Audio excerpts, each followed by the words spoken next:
Matthias, aka Mr. 16 Bars, that's real hip hop.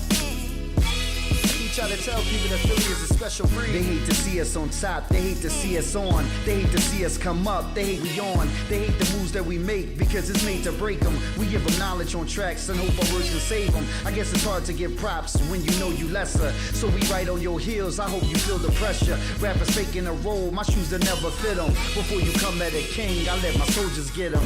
I'm from Philly where hot corners they turn chilly. Tight shirts with tight jeans, they never feel me. Young boys confused, they think I'm too preachy. Old head in the game and still rep my city.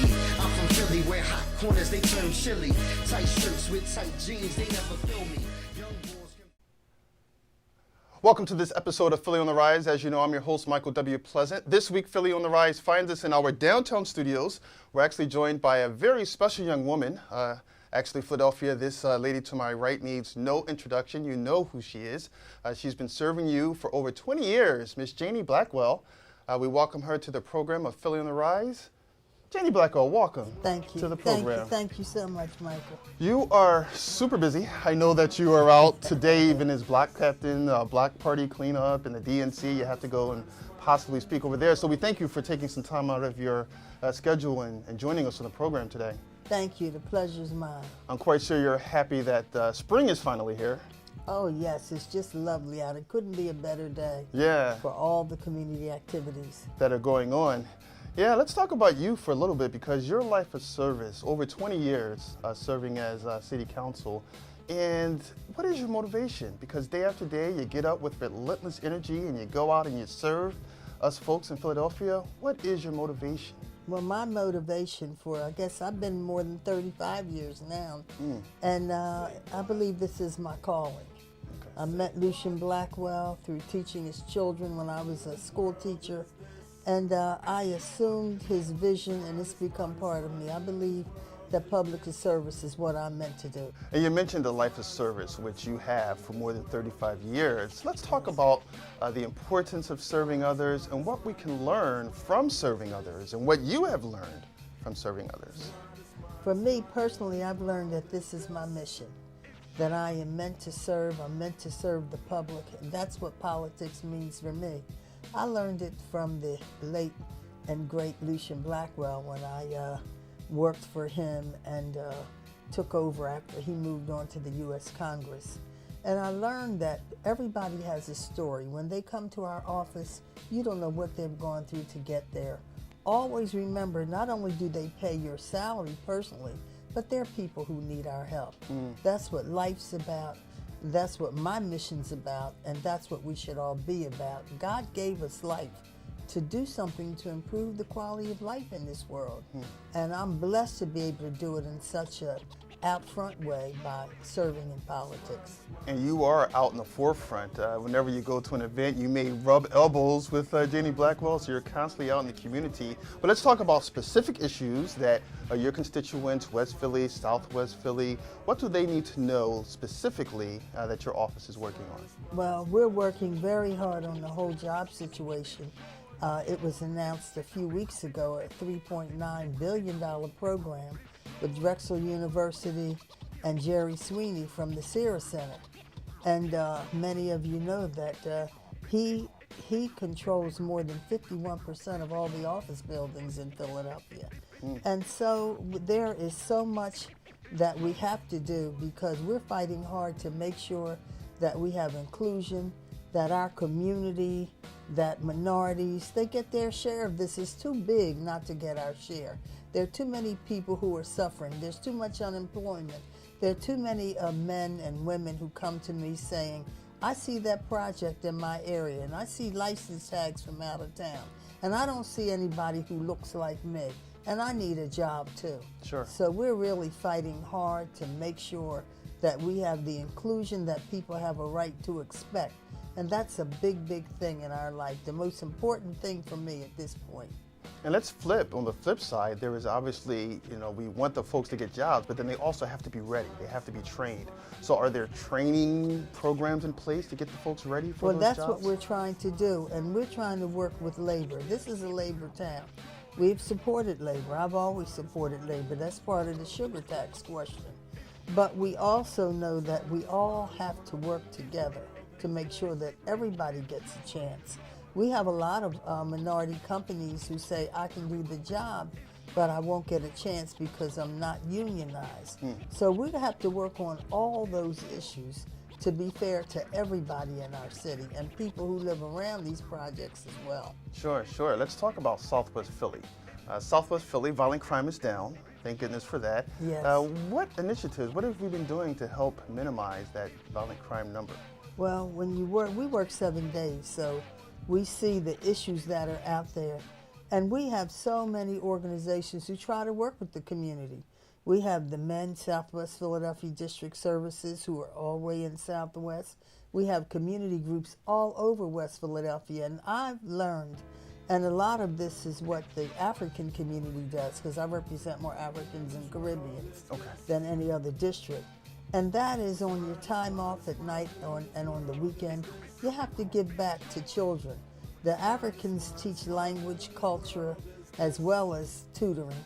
And we have to do the same. We have so many people who are trying to work with youngsters in the community, who are willing to talk with young men and teenagers. And we're really fighting hard. We have to deal with our schools. I'm Charity Education Committee since I started off as a school teacher. And there's just no substitute. We have to work with the young people in our community, let them know they are somebody. I mean, African Americans, Black people were the first people on this earth. So I mean, you know, a lot of young people think that, you know, nobody's going to tell me that I'm a slave or that I was a slave. My goodness, that was so many years, that was long before we were the first people on the earth. So we have to let our young people know that they are somebody. I understand your point, but also the conflict is the American way of life. This American culture is that I have to worry about me, I have to get mine, I have to get as big as I can and worry about my specific family. So it's almost a change of a mindset, if you will, to kind of change the way you think as far as giving back and doing your kind of civic duty. Do you see it as kind of a... I found whenever we have problems, people give. Okay. And a lot of times people who have the least give the most. They do what they can to help one another, help their neighbors, and I've always found that way. Okay. And that if we look at it, if we don't just take the situation we see in movies and we hear about, but really look closely, we'll see that people are good at heart. Yes. Lou used to say if they weren't good, we wouldn't have order in this world. But I found that people are good. Just give them a chance. Yeah, understood. Let's talk about Southwest Philly a little bit more, because obviously there is economic development going on in Southwest Philly. Yes. So what specific initiatives or projects are built around that? My goodness. Where I started 30th Street, there's a 30th Street project right there at 30th and Market and around that way over to 33rd. I have the Drexel and project, Drexel and Sierra Center or Brandywine project. I have University of Pennsylvania with their development. I have Children's Hospital. I even have University of Sciences over at 43rd. I have on the 14th of May, Southwest District Services is announcing the whole vendors plan. We're trying to help those with reentry and such to try to create their own jobs if they don't have any. I mean, I gotta have $30 billion going on right now. Okay. In my district. Yeah, so that is why we're so adamant about making sure that everybody from the community is included. Sure. And you speak of the $30 billion that's going on in your district. Along with that $30 billion also comes gentrification. That's right. So it has affected, obviously, parts of West Philly, North Philly, so forth and so on. So what can you say to the residents of West Philly, Southwest Philly, about that quote-unquote dirty word, if you will, gentrification? Oh, no, it's real important. And whenever I meet with them and whenever I meet with the university heads, private companies, and I have 4601, that's kind of up in the air where the police were coming to West Philly as well. I tell them, I love my job. I'm trying to do what I'm meant to do. So therefore, since I love my job, you have to work with me on gentrification if you want to get these contracts. Okay. You know, I tell all the big folks, you know, sooner or later, and there are all these major projects, you have to come my way. Sure, yeah. You know, if it's just zoning, you got to come to me. Okay. So let's work together and try to help this community, because people shouldn't feel that they're going to be gentrified when you come. You know, so we know in the past, you let a community fall down through not investing in it. You blame the people when they're victims of non-investment, and then when the community falls down, you come in, you buy it, and you build houses that they can't afford. And the taxes go up as well. And the taxes go up, and it's absolutely not fair. Right. We're fighting those issues. I've told they didn't understand at first, but I think they're beginning to understand that we're serious about fighting gentrification. Okay. You know, look at Mantua. We have a promise zone, and go up further. Go up to 52nd and Market at midnight and see folks walking through the street, not in any fear. Yeah. And they're not, look all over Southwest, 56 and Catherine, and all the way over Southwest on Woodland Avenue. And you will see that people are moving into our area and who haven't been there since the 50s. Okay, sure. Now, let me say this. We are serious about gentrification. People who've been there fourth and fifth generations have a right to expect that they can leave their properties to their children, that they won't go up so high that they can't afford to stay, and that their utilities and bills should not mean that they have to leave because they can no longer afford it. In fact, we're still fighting for a supermarket in Mantua. We've been fighting that for many, many, many years. And so people should know that we're fighting hard. Look to me, expect change, because we're fighting very, very hard for change. Good. Let's return back to the reentry. We touched on it a little bit earlier, and I know you're doing some specific things around that. Let's talk about some of those reentry type programs. Oh yes, it's really exciting, because on Woodland Avenue, May 14th will be the announcement of a vendor's row. And this vendor's row is important. The organization says if you want a job, if you can't get a job, then come our way. We'll help you get set up, and you can create your own job. We'll help you learn the business. And we have so many. It was amazing when we passed the bill some months ago. We found it was okay to create vending spots because we have so many lots there. It's 48 to 58.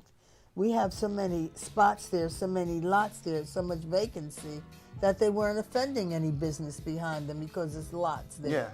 And so we have so much development we need to do. And those lots are empty. You're going to turn them into businesses? Is that? But we're going to let you vend in front of them and see what we can develop. Sure. We've also, University Sciences is over that way.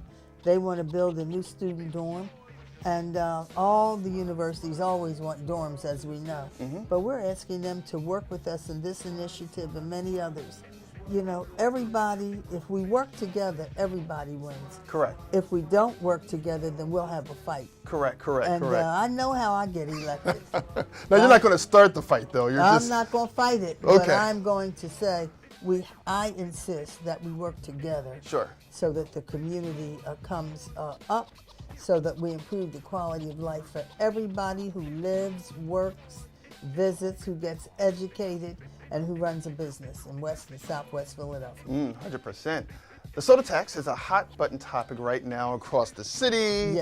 There's budget talks going on down at City Hall. What is your view of the soda tax? Yes, I'm on that commission. And the mayor appointed me, Mayor Kenny appointed me. We managed to get some others, African Americans on it. And but I feel that, and I believe my colleagues would agree, we don't have information. You can't ask people to support a soda tax, but especially with unions fighting it, saying it, you know, because many of them call it a neighborhood grocery tax. And so they say that you hurt the poor community because you make the products they use go up. Right. And my question is, if you wanted to help pre-K, so this is those children 3 to 5, so that when they go to kindergarten and 5th grade, they're ready, then you got to talk details. I'm a former school teacher. I know a little bit about these things. And but I've been a politician for a very, very long time. As an elected official, You want money, you want us to say transfer city money, give city money for this program.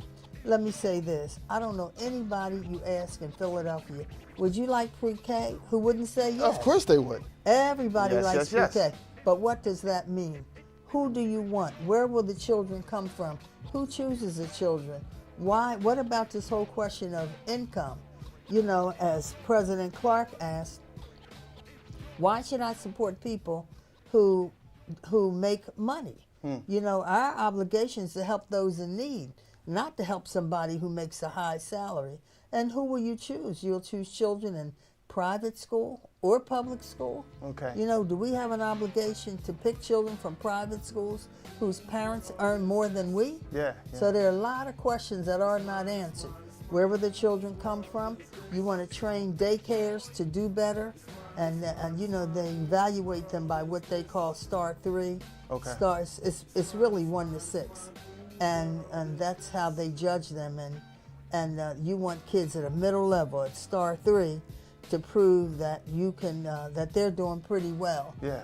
And but the issue is, many of the daycares in neighborhoods they don't even have the ability to apply. It's an expensive process. They tell me it costs 48 pages just to apply for these designations that you all know about, but that neighborhoods don't know about. Okay.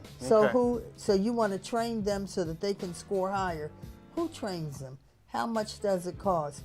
Who will pick which daycare, since they don't have to be low income? They could be neighborhood, they could be private. Sure. You So know, there are tons of questions. There are more questions than there are answers, and yeah. you can't expect elected officials to vote to tax anything, vote to give money from the public coffers without a transparent understanding and process that we can all view. Understood. And hopefully those answers will start to I hope so. come. I hope so. I like our mayor. Yeah. I believe he's a good man and he's going to do a good job. But I believe in this first big issue, we got to answer some questions before we can support anything like that. So throughout this interview, you've mentioned your great husband, Lucian Blackwell, and what he's meant to you, and you've talked about some of the nuggets that he shared with you. So let's talk about him a little bit, what he has taught you about politics and what he has taught you about life in general. Well, the late and great Lucian Blackwell was my husband, my mentor. He was my friend. He was everything to me. I never thought I'd be in politics. It was when I met his children, and I married him at 25 with 6 children and 3 grandchildren. And I learned so much about life. If I can do in my career half of what he's done, I will feel I've been successful. He was the most knowledgeable person I knew. He loved people. He interacted with all people. Even today, 13 years later, people come up to me and say, I'm so sorry about your husband. People come up and start talking about him. And we have, you know, the Lucian E. Blackwell homes. We have the Lucian E. Blackwell Regional Library. We're building a Lucian E. Blackwell Community Center. We're ready to dedicate that at 48th and Brown. My husband was a person who knew who he was and knew his mission from the core of him out. So he taught me that you have to do your best and you have to give it to God after that. Yeah. You have to fight for rights. You have to have the courage to stand up, and you have to do your best, and everything will be all right. And that's the way I see it, and that's how I live my life. Some powerful life lessons, not just for you, but for all of us who are listening and watching this program. Let's talk about your book. Obviously, there are tons of chapters left in your book, serving for over 35 years, many more chapters left to write. But what do you want people to remember you as you served on city council, your life in politics? What do you like people to remember you and think of you as? Well, I hope they will remember me as a person who did her best all the time. I try to respect every person. When people invite me, a lot of people say, why do you work so hard? Why do you go places? It's because I respect people and their respect for me. And I hope they will also remember that we tried very hard our whole career to fight this issue of homelessness. It's so important, and in a country like America, the greatest on earth, we should not have homeless people. People with no place to live, to lie their heads. People with wondering where to get their next meal from. So I've always, in season and out of season, as the scripture says, no matter where I am, I'll always be working for homeless people. Understood. Yeah. Some powerful stuff coming from you today. Let's end the program with an unknown fact. Something you don't mind sharing with folks. An unknown fact about Jannie Blackwell. Well, I used to write poetry. I'm debating picking it up. Time, you really need a lot of time to do that. And I love movies. Okay, all right. Is it a certain type of action? You like comedy? You like drama? I like it all. Okay, all right, all right. And there's so many these are exciting times because you have everything out there. You do have true. all those you mentioned. So I love movies. I'd like more time to see them. So are you Netflix? Or are you going to the movie theater? I do it all. Okay. I do it all any way I can see them.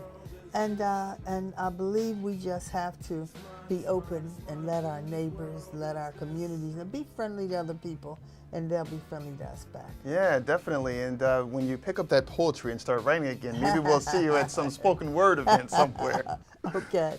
Jannie Blackwell, thanks a lot for joining us for this segment of Filling the Rise. Philadelphia, you've been blessed by listening to Jannie Blackwell, the wonderful things she has done for you and our city, our neighbors. Thanks again for joining us for this segment of Filling the Rise, and we'll see you soon. That real hip hop. Y'all know how we do.